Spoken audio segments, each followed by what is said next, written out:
এদিকে বগুড়ার এরুলিয়ায় যাত্রীবাহী বাস নিয়ন্ত্রণ হারিয়ে সড়কের পাশে দাঁড়িয়ে থাকা শ্রমিকদের চাপা দিলে অন্তত 7 জনের মৃত্যু হয়েছে। এছাড়া আহত হয়েছেন আরও 17 জন। ভোর 5:30টার দিকে বগুড়া নওগাঁ মহাসড়কের এরুলিয়া সেলকিবান্ধা এলাকায় এই দুর্ঘটনা ঘটে। পুলিশ জানায়, ঢাকা থেকে নওগাঁগামী যাত্রীবাহী বাসটি নিয়ন্ত্রণ হারিয়ে রাস্তার পাশের একটি বৈদ্যুতিক পিলারে আঘাত করে। এ সময় সেখানে কাজের সন্ধানে অনেক শ্রমিক অপেক্ষা করছিলেন। বাসটি শ্রমিকদের চাপা দিলে ঘটনাস্থলেই 3 জন নিহত হন। সবার সহযোগিতায় আহতদের উদ্ধার করে বগুড়ার শহীদ জিয়াউর রহমান মেডিকেল কলেজ হাসপাতালে নিলে সেখানে আরও 4 জনের মৃত্যু হয়। এদিকে আহতদের মধ্যে কয়েকজনের অবস্থা আশঙ্কাজনক বলে জানিয়েছেন চিকিৎসকরা। এদিকে এই ঘটনার পর সড়ক অবরোধ করে এলাকার মানুষ। এতে যান চলাচল বন্ধ হয়ে দীর্ঘ যানজটের সৃষ্টি হয়। আসার পরে দেখি যে 15-20 জন একবারে শুয়ে আছে, আর গাড়ির তলে প্রায় 7-8 জন ছিল। তা আমরা তো তখন গাড়ি পাওয়া যায় না, কোনো অটো পাওয়া যায় না। তা আমরা 4-5 জন ধরে ধরে নিয়ে অটো গাড়িতে মেডিকেলে পাঠিয়ে দিয়েছি। সাফাতেলি পরিবহন নামের এক বাস, সেটি বগুড়া থেকে নওগাঁ অভিমুখে যাচ্ছিলেন এবং দ্রুত গতিতে থাকার কারণে নিয়ন্ত্রণ হারিয়ে শ্রমিকদের ওপরে একদম পড়ে যায়। ওভার স্পিডে ছিল, এখানে এসে একটু স্লো দেওয়া দরকার ছিল, কিন্তু তারা সেভাবে মেনটেন করে না। আমরা চাই এখানে দুটো আইল্যান্ড আজকে জনগণের সামনে দিতে হবে।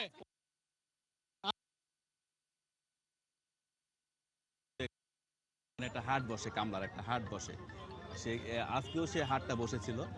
তো সেই গাড়িটা যেভাবে হোক, নিয়ন্ত্রণ হারিয়ে হোক, যেভাবে হোক গাড়িটা ওদের উপর চলে গেছে।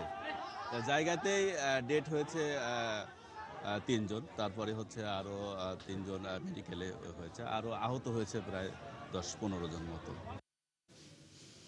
এ বিষয়ে বিস্তারিত জানাতে বগুড়ায় ঘটনাস্থলে আছেন SM আবু সাইদ, যুক্ত হব তার সঙ্গে।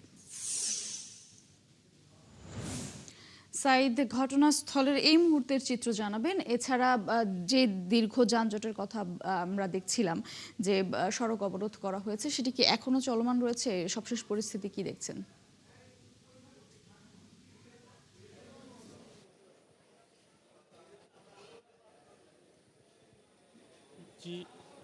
জি মৌটুসী, আপনাকে ধন্যবাদ। আমি এই মুহূর্তে আছি বগুড়া শহীদ জিয়াউর রহমান মেডিকেল কলেজ হসপিটালের জরুরি বিভাগের সামনে। আপনি জানেন যে এই দুর্ঘটনার পর আহতদেরকে এই জিয়াউর রহমান মেডিকেল কলেজ হসপিটালে ভর্তি করা হয়। এর মধ্যে 18 জন এখানে ভর্তি করা হয়েছিল এবং চিকিৎসাধীন অবস্থায় এখানে 4 জন মারা গেছে এবং ঘটনাস্থলে 3 জন। সব মিলে এই দুর্ঘটনায় 7 জন নিহত হয়েছে, এমনটি কিন্তু নিশ্চিত করেছেন কর্তব্যরত চিকিৎসক এবং পুলিশের পক্ষ থেকে।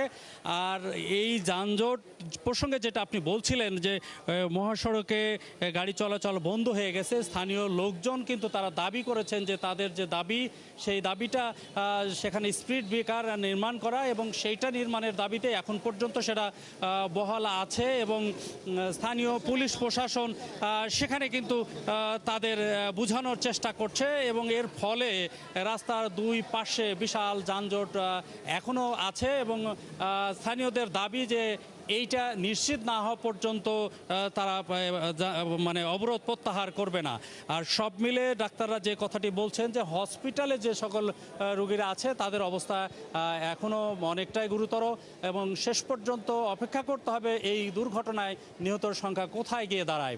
মোটরসি, আরেকটি কথা বলে রাখতে চাই যে এই দুর্ঘটনার যে স্থল, সেখানে কিন্তু প্রতিনিয়ত মানুষের ব্যাপক যাতায়াতের কারণ আছে। সেখানে একটি স্কুল এবং বাজার রয়েছে, পাশাপাশি সেখানে শ্রমিকরাও নিয়মিত সেখানে অপেক্ষা করেন তাদের শ্রম বিক্রি করার জন্য। এজন্যই তারা কিন্তু সেখানে একটি স্পিড ব্রেকার নির্মাণের দাবি জানিয়েছেন। এই ছিল বগুড়ার সড়ক দুর্ঘটনায় আজকের সর্বশেষ তথ্য।